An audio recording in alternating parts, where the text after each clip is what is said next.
Yo, what's up? A little bit of progress today. I started working on the prototype for the second level of Act 2. Let's check out what I did. So, one second.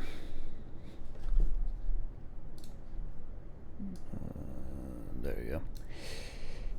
You can't see this very well. You can't really see it at all. There's thin black squares. Oh, there you go. Now you can see it. That's pretty trippy. Okay, so so this is me messing around with the different ideas of how I can make this work. So this is based actually on a prototype that I had finished already for a level like way back when I first started working on the game, and it was actually one of my favorite designs. It was essentially like a circle, but I guess technically a square. And so the whole level is just about going around the whole thing in a linear path, in contrast to most of the other levels, of course, which usually branch off in weird ways, and you have all kinds of different ways you can go. Now, I think the reason why I scrapped the original prototype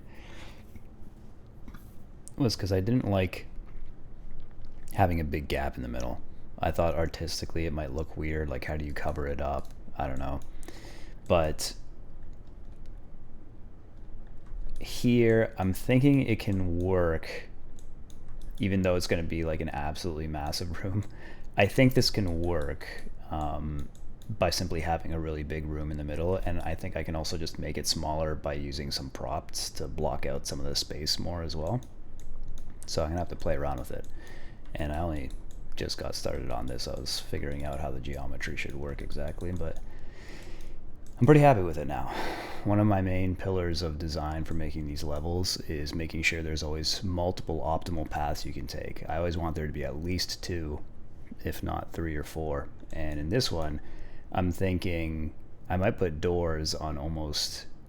Actually, maybe I'll probably only put doors going into this middle big room only here, like at the top and bottom. So you've got like one way to finish the level is obviously you come through here in the first room, and then you go around through the whole circle, and then you finish off in the middle. Obviously you can do it in the opposite direction as well. And then you could also go, let's say, all the way to the left, halfway across, and then into the big room, and then you cut across here to the beginning on the opposite side and then go around there. So technically you got 4 different possible paths to go through here, even though most of it is in some sense very straightforward, borderline linear. So yeah, that's pretty much it for today. I will definitely have to play around with that middle space. It's a little...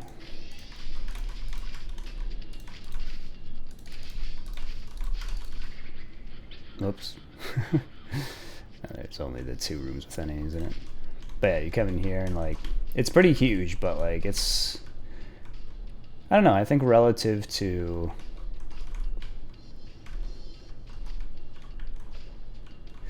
even to like the second last level of the first act, it's not really that crazy big. There's other rooms that are probably roughly similar in size. This one's maybe just a bit bigger. But yeah, these shapes for the rooms too, probably not final. I'll probably play around with these more too. Usually when I actually make a level, what I like to do, now that I have an idea that can work here, but typically what I actually do is I start making it like room by room, and I'll play test it over and over again with different enemy setups to see what's fun and what works. And then I'll design the size and shape of the room around that. So I won't necessarily have them all blocked out identically like this, or maybe I will, I don't know, see how it works out. But I usually go one room at a time as I design it and reshape it. Yeah, I'll see how it goes when I continue working on this tomorrow. And that's it for tonight, or this morning. There's something else I wanted to talk about today, whatever, but I can't remember what it is now.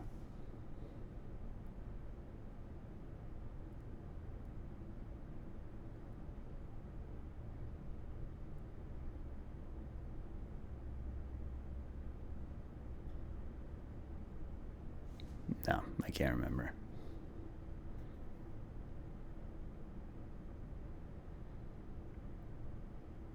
I feel like it's on the tip of my tongue, but I really can't remember right now. All right. Well, hopefully it'll come to me for tomorrow's video. We'll see. Peace out.